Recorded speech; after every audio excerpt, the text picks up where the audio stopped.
설법이 있겠습니다. 오늘 설법은 이산 한덕천 교감님께서 해주시겠습니다. 반갑습니다. 이제 도반들 같이 인사들 좀 하시죠. 네, 반갑습니다. 우리 최성경 도반이 오늘 이제 성가대에 참여해서 원코러스에 참여해서 신앙생활하는 기쁨을 말씀을 하셨는데요. 우리 이제 원코러스 또 성가대가 강남교당의 법회를 더욱더 성스럽게 그리고 낙화의 법회를 늘 만들어서 늘 감사를 드리는데, 이 영화는 쇼 비즈니스의 창시자라 불리는 바넴의 삶을 배경으로 만들어진 영화입니다. 할리우드가 자랑하는 실력파 배우들의 뛰어난 연기력과 춤과 그리고 노래까지 다양하게 우리에게 기쁨을 주는데, 원불교 열린 날 이 기쁨을 이 영화로 함께하고자 선택을 했습니다. 우리의 기쁘고 즐거운 이 날을 찬송하고 재미와 또한 감동과 울림이 함께하는 이 영화를 통해서 원불교 열린 날의 기쁨을 함께 나누고자 합니다. 주인공 바넴은 자신을 쏘에서 모든 사람들에게 자부심을 일깨워주고, 선천적인 특징 때문에 소외받던 사람들이 세상에 나와서 자기 존재감을 드러내게 하는 그런 쇼를 만들어서 오늘 영화로 보여주고 있습니다. 이 쇼를 통해서 참여했던 사람들이 변하고 세상이 변하고 또한 본인 스스로가 변화되는 그런 이야기들을 영화 속에 담았습니다. 대중사님께서 깨달음을 얻으시고 신앙의 강령을 처처부상 사사불공으로 말씀을 하셨는데, 소외된 사람들을 처처부상으로 모시고 그들을 이렇게 세워서 이 영화가 만들어지게 되는데, 이 처처부상의 가르침에다 맥을 대고 이 영화를 보는 것도 의미가 있는 시간이 되지 않을까 생각이 들어갑니다. 이 바넴을 연기했던 잭 휴먼은 그런 얘기를 했습니다. 위험을 무릅쓰고 꿈을 따라가고 그 안에서 모든 사람이 가진 특별함을 축하하는 이야기거리가 너무 마음에 닿았다 와 닿았다 하면서 우리는 모두가 특별하다고 하는 것을 충분히 전달하는 영화다고 얘기를 주인공은 했습니다. 이 영화는 먼저 인트로 부분에서 보면은 주인공이 어떤 배경으로 성장했는지를 보여주고 있습니다. 아버지는 양복사 재단사였고 아들은 그 아버지를 돕는 사람이었습니다. 그리고 여주인공 체리타는 귀족의 딸이었습니다. 그런데 두 사람이 서로 첫눈에 반하게 되었고 서로 편지를 주고받으면서 아름답게 사랑을 키워왔지만은 너무 심한 신분 차이 때문에 이루어지지 못하고 아버지에 의해서 두 사람은 만나지 못하게 됩니다. 하지만 서로 편지를 주고받으면서 사랑을 키웠고 그 사랑을 완성하기 위해서 철도 공사에 들어가서 힘겹게 일을 하면서 사회적으로 경제적으로 자력을 갖추어서 결국 체리타와 결혼을 하는 모습을 우리가 보게 되었습니다. 요즘 청소년들이 제일 선망하는 직업이 뭘까 물어보면 대부분이 연예인이 되고 싶다고 얘기를 한다고 합니다. 그런데 언제부터 우리나라의 청소년들이 제일 원하는 직종이 연예인이 되었을까? 사실 우리나라는 얼마 전까지만 해도 이 연예인들을 딴따라라고 하고 우리가 취급을 해왔습니다. 서양에서도 이 연예인들이 사회적으로 멸시받았던 광대의 후손이라 그렇게 여겨왔다고 합니다.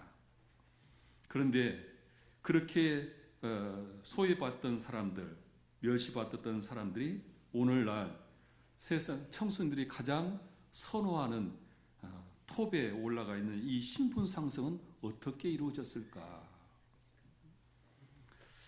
스포츠 스타와 함께 현대에 가장 획기적으로 신분 상승을 이룬 사람들이 바로 연예인들이 아닐까 그런 생각이 들어갑니다. 그런데 이렇게 된 데에 역할을 크게 했던 사람이 바로 이 바넴이라고 하는 사람이라고 합니다. 이 사람이 쇼 비즈니스 창시자라고 하는데, 이 바넴의 삶을 쇼 같은 뮤지컬로 오늘 영화를 해서 오늘 위대한 쇼맨이라는 영화로 오늘 우리와 함께 할 것입니다. 이 영화를 통해서 우리가 대각회기절에 대종사님의 가르침을 한번 생각해 보는 기회가 됐으면 좋겠습니다. 다음 영상. 결혼을 하고 안정된 가정을 이루고 살던 어느 날 시련이 찾아옵니다. 다니던 회사가 갑자기 부도가 나고 직원들이 전부 해고가 됩니다. 이때 회사에서 들고 나왔던 서류를 통해서 대출을 받아가지고 호기심 박물관을 열게 됩니다. 그 속에 밀렵, 인형, 코끼리 모형, 박제동물들로 전시된 이 박물관인데 예상과는 달리 사람들이 찾아오지 않아서 결국 문을 닫을 수밖에 없게 됩니다. 이 반음의 딸들이 박물관에 살아있는 것들이 있으면 좋겠다는 이야기를 하자 거기에서 아이디어를 얻고 신기하고 특이한 특징 때문에, 신체적인 특징 때문에 세상에 나오지 못한 사람들을 찾아서 그들과 함께 쇼 무대를 만들어 갑니다. 의소증, 거인, 늑대 인간, 수염난 인간 등 여성 등 수많은 기인들만을 찾아서 이 극단을 만들게 됩니다. 이 사람들에게 쇼를 만들자고 제안하자 모두 거절합니다. 나의 이 모습을 누가 볼 것인가? 사람들이 조롱하는 것을 어떻게 내가 감당하느냐고 전부 거절을 합니다. 이때 이 반음은 당신들은 특이한 사람들이고 그리고 당신들은 특별한 사람이라는 것을 깨우쳐주고 그래서 이들이 세상 밖으로 나옵니다. 세상에 나와서 처음으로 세상에 태어난 자기의 자존감을 찾게 되고 그리고 자신의 삶이 변화되는 감정을 메인 테마곡에 맞춰서 강렬한 춤과 노래로 우리에게 선사를 하게 됩니다. 쇼라고 하는 것은 현상적인 물질 문명을 대변하는 하나의 형태라고 저는 생각을 합니다. 과거의 물질은 정신에 비해 저속한 속물처럼 여겨오고 비하해 왔습니다. 이 물질을 향유하는 몸도 그래서 비천한 것으로 억압해왔던 것이 과거의 종교의 모습들입니다. 그러나 물질은 우리 인간의 삶을 풍요롭게 해줬습니다. 물질을 생산하고 소비함으로써 경제가 발전하고 그만큼 우리 인간들은 부유한 삶을 살게 되었습니다. 이제 누구도 그 경제의 중요성을 부인할 수는 없습니다. 먹고 살아야 우리가 정신적인 것도 충분히 향유할 수가 있게 되죠.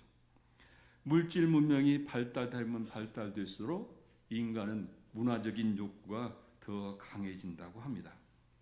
이 문화적인 욕구를 통해서 삶을 더욱더 질을 추구하는 그런 모습으로 변하게 될 텐데 바로 이 물질 문명이 발달하면 발달할수록 예체능계에 종사하는 사람들이 환영받는 그런 세상이 더욱더 극대화된다는 이야기를 하고 있습니다. 우리가 먹고 살기는 이 물질 문명을 그 누구도 멈추게 할 수는 없습니다. 우리가 물질 문명의 일부에서 비판도 하고 그렇지만은 그렇다고 우리가 물질 문명을 다 떠나서 산속에 가서 살 수는 없습니다. 어떻게 해야 할 것인가? 이 문제에 대한 답을 이 영화는 조금 우리에게 보여주지 않은가 생각이 들어갑니다.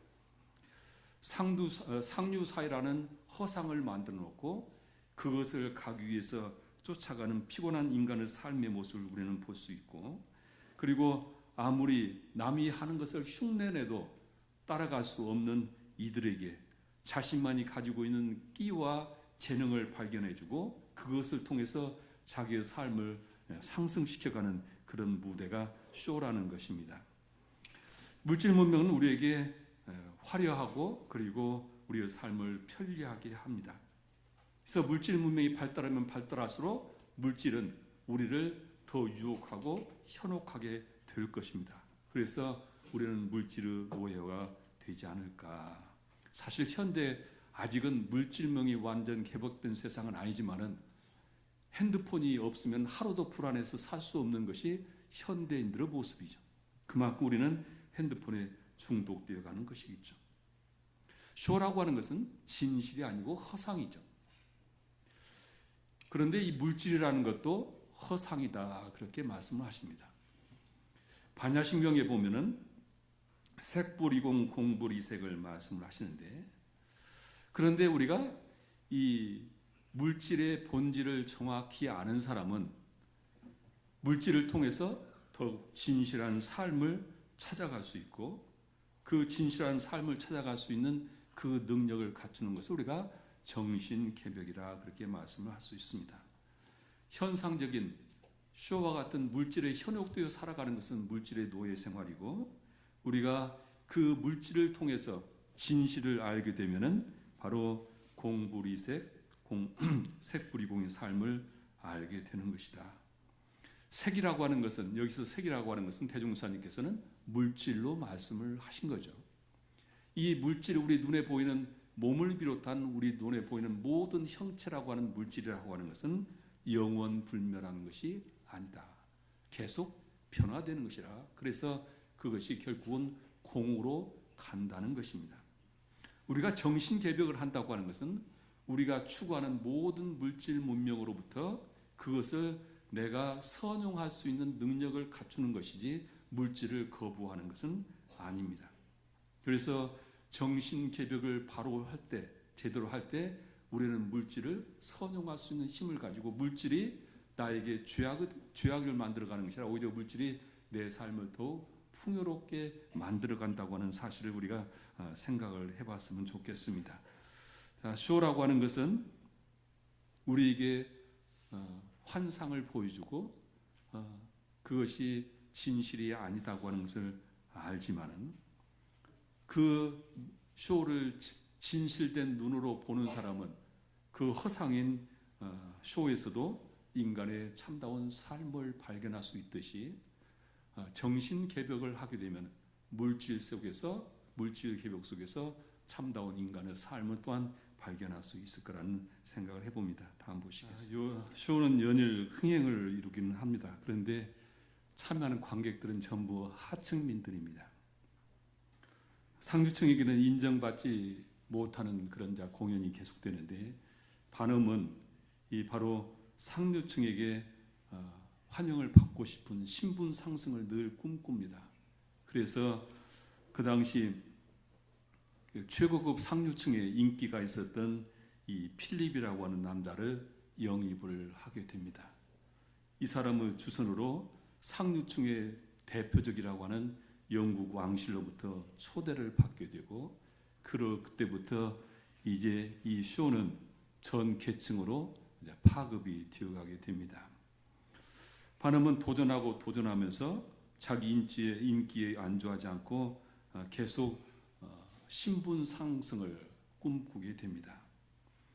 신분 상승에 너무 집착을 하면서 무조건 수단과 방법을 가리지 않고 그 일을 추구를 하게 됩니다. 결국은 시비이해를 따지지 않고 과정을 생략하면서 일을 벌이게 되는데요. 오물교가 개교하던 그 시기는 식민지 지배와 가난과 그리고 조선시대의 신분 계급이라고 하는 이 후유증이 남아 있었고, 서양에서 넘어오는 물질 개벽이 이루어지는 혼돈의 그런 시기였습니다. 물질 문명은 멈추지 않는 특성을 가지고 있다고 저는 봅니다. 사람들이 가지고 있는 욕망은 새로운 물질에 대한 관심이 더욱 커지고 자신도 모르게 물질을 추구하는 그런 성향으로 변해가게 됩니다.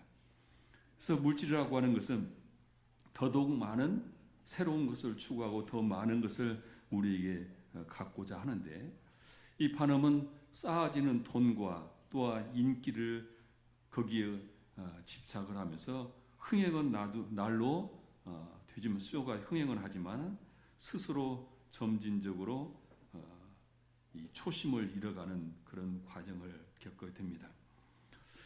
앞서 말씀드린 대로 이제 쇼라고 하는 것은 불교의 용어 중 오온이라는 말 있죠. 색, 수상, 행시. 그래서 색은 우리의 육체를 비롯한 눈에 보이는 모든 현상을 색이라고 말하고, 수상행식은 우리의 정신을 말하는데, 이 쇼라고 하는 것은 이 색이라고 하는 오온에서 색을 가장 돋보이게 하고 사람들을 빠져들게 하고 유혹하게 하는 것이 아닐까. 마찬가지로 물질 문명이라고 하는 것은 그런 속성을 가지고 있다 생각이 들어갑니다. 그래서 이 현상이 일어나는 모든 물질에 집착하는 것을 우리는 물질의 노예다 얘기를 하고, 대종사님께서는 앞으로의 세상은 물질의 개벽이 우리가 성장할 수 없을 정도로 발달하게 되고, 그것이 제어할 수 있는 능력이 되지 않으면 노예 생활을 벗어날 수가 없다. 그래서 그 노예 생활을 벗어나는 것은 정신개벽에 있다 하셔서 정신개벽하자는 개교표를 내놓으셨습니다.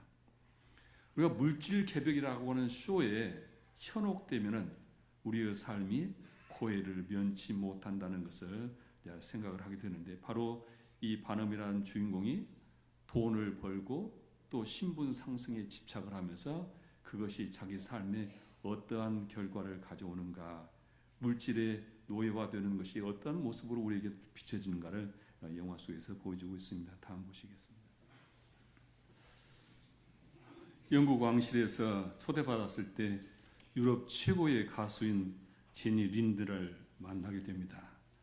노래와 미모뿐만 아니라 고풍스러운 공연과 또한 고상한 이미지로 상류층 사람들한테 제일 선망이 되어 있던 이 제니를 교섭을 해서 공연단에 끌어들이고 미국 순회 공연을 하게 됩니다. 그동안에 자기가 쌓아왔던 그걸로 만족을 못하고 더 큰 신분 상승을 위해서 무리한 일을 하게 됩니다. 돈과 명예를 원했던 두 사람은 서로 의기투합이 돼서 공연을 미국 전 순회 공연을 하는데, 돈을 원했던 그리고 명예를 원했던 반음과 그 수익금을 통해서 기부를 하고자 했던 제니 린드는 서로 이해관계가 맞아서 공연을 하게 됩니다.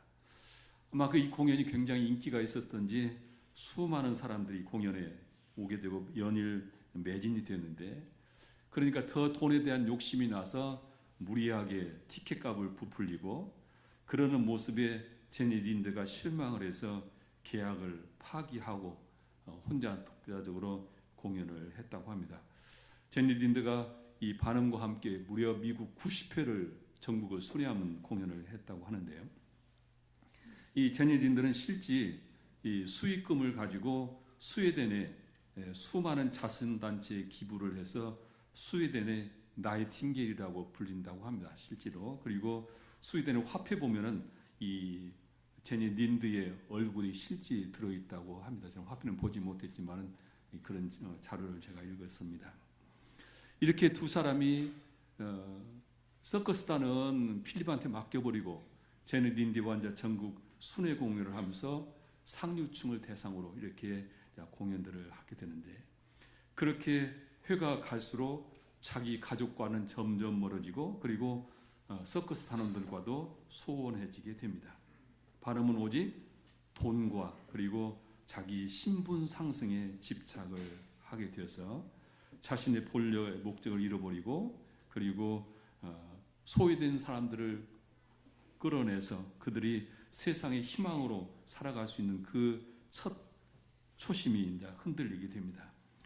극하면 변한다고 결국은 두 사람의 관계는 깨지게 되고 파국을 맞게 됩니다. 제니 린드가 영화에서 노래하듯이 행복은 밤하늘 모든 별들을 다 가져도 온 세상에 내 손 안에 들어와도 그것은 온전한 행복이 아니라고 노래했듯이 지나친 소유 욕구와 그리고 욕심이 자신의 행복을 무너뜨리는 것을 보게 됩니다.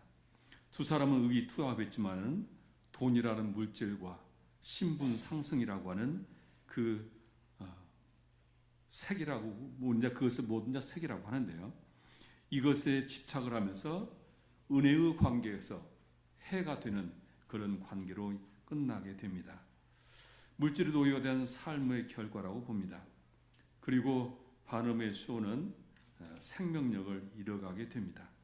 돈만을 추구하면서 서커스단도 이제 사람들로부터 외면받기 시작을 하게 됩니다.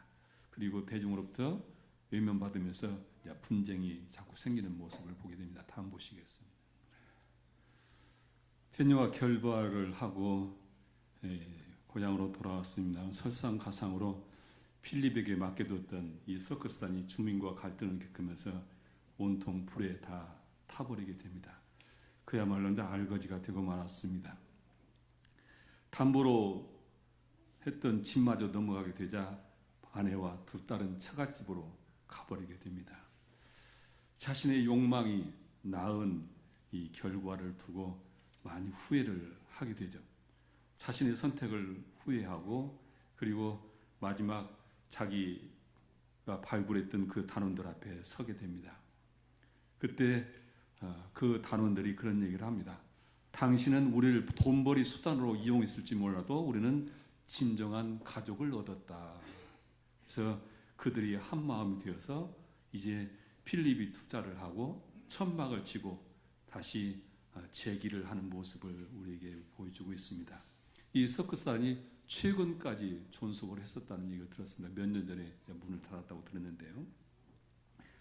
이 영화 위대한 쇼맨은 우리에게 각자 누구나 특별한 존재라는 것을 깨닫게 해주는 그런 자존감과 자신감을 키워주는 영화입니다.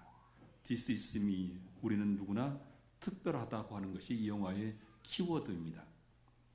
세상은 다른 것을 틀리라고 말하는 세상입니다. 이 영화는 두 가지를 얘기를 하는데요. 우리 모두가 특별한 존재라고 하는 것을 이 영화는 우리에게 말을 합니다. 얼굴에 혹이 나고 또 털이 나는 여자도, 키가 작은 사람도, 고도의 비만인 사람도 틀린 것이 아니라 다르다는 것을 역설을 합니다.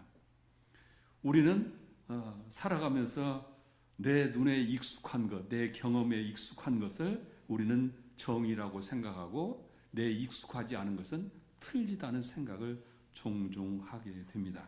그래서 나에게 익숙하지 않고 내가 알고 있는 것과 다른 것을 차별화하게 됩니다. 계층 간에도 종교 간에도 세대 간에도 인종 간에도 서로 차별을 조장하고 편을 가르면서 대립을 하고 살아갑니다. 이런 실험을 했다고 그래요. 하나는 부시 대통령 사진이 있고 오른쪽에는 오바마 사진이 있고 그 가운데에다가 두 대통령의 합성 사진을 놓았다고 합니다. 그리고 먼저 10초 동안 부시 사진을 보고 가운데에 있는 합성 사진을 본 사람을 봤더니 합성 사람들이 이구동성으로 다 부시라고 얘기를 했다고 합니다. 오바마 사진을 10초를 보고 나중에 가운데 합성 사진을 본 사람은 오바마라 그렇게 얘기를 했다고 합니다. 즉 우리는 살아가면서 내가 어떤 경험, 내가 어떤 주착심을 가지고 있느냐에 따라서 세상을 그 색깔로 본다는 것이죠. 그래서 그 색깔이 맞으면은 맞다고 하고 내 그 색깔이 맞지 않으면 틀리다 그렇게 생각을 한다는 것이죠. 세상은 다르다고 하는 것을 우리가 쉽게 인정을 하지 않는다는 것이죠. 익숙한 것에 집착해서 새로운 것과 낯선 것을 부정하는 것이 보통 사람들이 살아가는 모습이라고 합니다. 바람직한 삶이라고 하는 것은 아마 새로운 것을 받아들이고 그곳에서 다름을 발견할 수 있는 사람이 인생을 더 풍요롭게 살 줄 알지 않을까 그런 생각을 해봅니다. 우리가 살아가면서 늘 분별주착이라는 허상에 매여가지고 참 본질을 알지 못하고 살아가듯이 우리가 이 색이라고 하는 눈으로 보이고 우리가 만지고 하는 모든 현상 그 모든 것들이 그것이 전부인 것처럼 그것을 우리가 집착을 하게 되는 순간 우리는 색의 노예가 되어서 색에 넘어 있는 세상을 보지 못한다는 그런 뜻으로 이 영화 속에서 있습니다. 저는 기회가 되면은 우리 도반님들이 이 영화를 전편을 한번 보셨으면 좋겠습니다. 굉장히 감동적인 부분이고 지루하지 않는 그런 영화이기 때문에 한번 보셨으면 좋겠고요. 또 두 번째 이 영화가 우리에게 전하는 내용은 우리 모두가 성공을 꿈꾸고 살지만은 맹목적인 성공의 추구는 결국은 화근이 된다는 것을 말을 하고 있습니다. 성공을 쫓는 과정에서 놓칠 수 있는 가족, 친구 그리고 소중한 사람들을 잃어버리면은 그 모든 것이 부질없다는 것을 이야기를 합니다. 그런 얘기를 하죠. 불교에서는 우리 인생을 꿈으로 비유합니다. 우리 인생을 살아가는 것은 꿈과 같다. 그리고 우리 인생을 삶은 연극과 같다. 그런 이야기를 하죠. 인생은 가상이고 쇼라는 그런 말씀인데 하지만은 이 세상에 살아가는 모든 것이 꿈과 같고 허상 같다고 하지만은 우리가 진리의 눈을 뜨게 되면 이 허상 속에서도 진실을 알게 되고 물질 속에서도 우리는 물질을 이용한 참다운 삶의 그 기쁨을 알게 되는 것이다. 쇼 속에 진실이 있고 진실 속에 또한 쇼가 있는 것이다. 대종사님께서는 물질 개벽을 말씀을 하셨습니다. 그리고 이 물질 문명을 대종사님께서는 절대 폄하하지 않으셨습니다. 물질 개벽이 우리의 지상 낙원을 만들어가는 한 축이라는 것을 대종사님께서는 역설을 하셨습니다. 이 땅을 여는 지벽을 열어가는 것이 물질 개벽이라는 말씀을 해주셨는데, 이 물질 개벽만으로는 온전한 행복을 가질 수 없다는 것을 대종사님께서는 우리에게 말씀하시고 있습니다. 이 개벽되는 물질 세상에 우리가 은혜로운 노예 생활하지 않고 광대무량한 낙원의 삶을 살기 위해서는 정신 개벽을 해야 한다, 이렇게 말씀을 하셨습니다. 우리가 원하는 낙원 세관은 물질과 정신이 서로 함께 개벽되어서 공존하고 조화롭게 살아가는 것이 우리가 원하는 낙원이라는 말씀을 대종사님께서는 하고 계십니다. 대종사님께서 개교표로 물질이 개벽되니 정신을 개벽하자 하셨습니다. 저는 우리 모든 도반들이 이 대가 개교절 4월에 이 개교표가 우리의 삶의 깊은 화두가 되어서 우리의 삶을 깊게 반조해 가보는 그런 기회가 되셨으면 참 좋겠습니다. 합장하시겠습니다. 법신불 사은이시여, 대종사님께서는 수급의 서원으로 이 땅에 오시어 원불교를 열어주시고 저희들에게 물질을 개벽되는 세상을 말씀을 하셨습니다. 끝없이 발달되는 물질 문명에 의해서 우리의 삶은 예측할 수 없을 정도로 그렇게 길이 광대하게 열려갈 것입니다. 하오나 대종사님께서는 그것만으로는 우리가 행복해질 수 없고 그것의 노예가 되는 순간 우리는 고해를 벗어날 수 없다고 하셨습니다. 그 고해를 벗어날 수 있는 길로 정신의 개벽을 주창하셨습니다. 하옵기에 저희들은 원불교의 귀위에서 물질 개벽과 정신 개벽을 함께 아울러가는 주인공으로 광대무량한 낙원의 삶을 열어가는 주인공으로 살아가고자 염원하고 있습니다. 하오니 법신부 사은이시여, 대각개교월 4월에 물질이 개벽되니 정신을 개벽하자는 대종사님의 그 선언이 우리의 삶의 화두가 되게 하시고 그 화두를 통해서 저희들이 광대무량한 낙원의 삶을 살아갈 수 있도록 길을 열어주시옵소서. 저희들 마음 모아 일심으로 비옵나이다.